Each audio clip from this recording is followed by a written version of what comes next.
Sunday special আজকে তোমাদের সাথে শেয়ার করছি একটা ভীষণই টেস্টি অ্যান্ড সিম্পল চিকেন কষার রেসিপি, যেটা পোলাও, ফ্রাইড রাইস যে কোনো কিছুর সাথেই কিন্তু ভীষণ ভালো লাগে খেতে। তাহলে চলো শুরু করি রেসিপিটা। তো প্রথমেই নিয়ে নিয়েছি এখানে আমি চিকেন। এই চিকেনটাকে এবারে আমি ম্যারিনেট করব। তার জন্য এখানে একে একে দিয়ে দিচ্ছি একটু স্বাদ মতো নুন, একটু হলুদ গুঁড়ো, একটু লঙ্কার গুঁড়ো, দেবো অল্প একটু আদা রসুনের পেস্ট, দিয়ে দিচ্ছি এখানে 1 কাপের মতো টক দই, আর দেবো কয়েকটা চেরা কাঁচা লঙ্কা আর একটু সর্ষের তেল।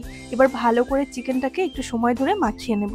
চিকেন কষার জন্য চিকেনটাকে বেশ খানিকক্ষণ এই মশলার সাথে ম্যারিনেট করে রাখলে চিকেনের টেস্টটা আরো বেশি ভালো হয়। একদম ঘরোয়া উপকরণ দিয়ে এই চিকেন কষাটা যেমন বানানো সহজ, খেতেও কিন্তু তেমনিই ভালো হয়। আর এটা পোলাও, ফ্রাইড রাইস বা রুটি, পরোটা যে কোনো কিছুর সাথেই ভীষণ ভালো লাগে খেতে। তো চলো, আমার এখানে চিকেনটা ভালোভাবে মাখানো হয়ে গেছে। এবার এটাকে আমি কিছুক্ষণের জন্য ম্যারিনেট করার জন্য রেখে দেবো।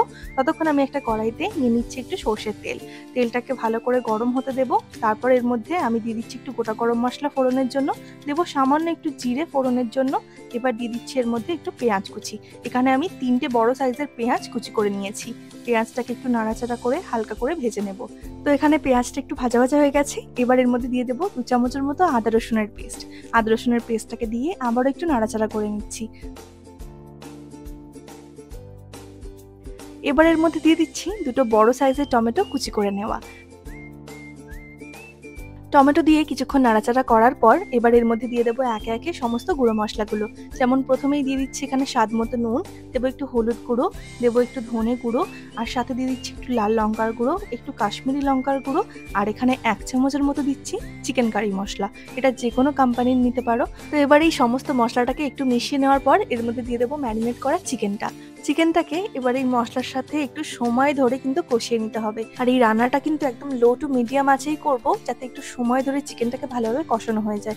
আর এই রান্নাতে কিন্তু বেশি পরিমাণে জল ব্যবহার করবো না, কারণ চিকেনটা কষাতে কষাতে চিকেন থেকে যে জলটা বেরোবে তার মধ্যেই চিকেনটা রান্না হবে।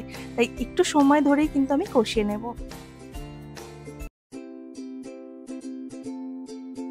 বেশ কিছুক্ষণ পর দেখতেই পাচ্ছ এখানে চিকেন থেকে কিন্তু বেশ অনেকটাই জল বেরিয়ে গেছে, আর চিকেনটা ভালোভাবে কষানো হয়ে গেছে। এই পর্যায়ে আমি অল্প সামান্য একটু পরিমাণে জল ব্যবহার করছি।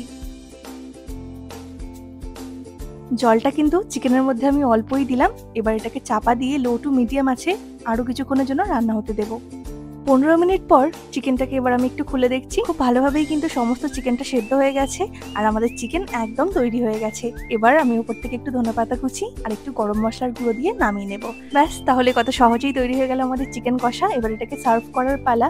এই চিকেন কষাটা কিন্তু আমি আমার প্রসিডিওরে একদম সহজ করে বানিয়ে দেখিয়েছি। তোমাদের কাছেও যদি এরকম সহজ সহজ রেসিপি থাকে, তোমরাও কিন্তু আমাকে কমেন্টে লিখে জানাতে পারো। আমি তোমাদের রেসিপিগুলো অবশ্যই ট্রাই করব।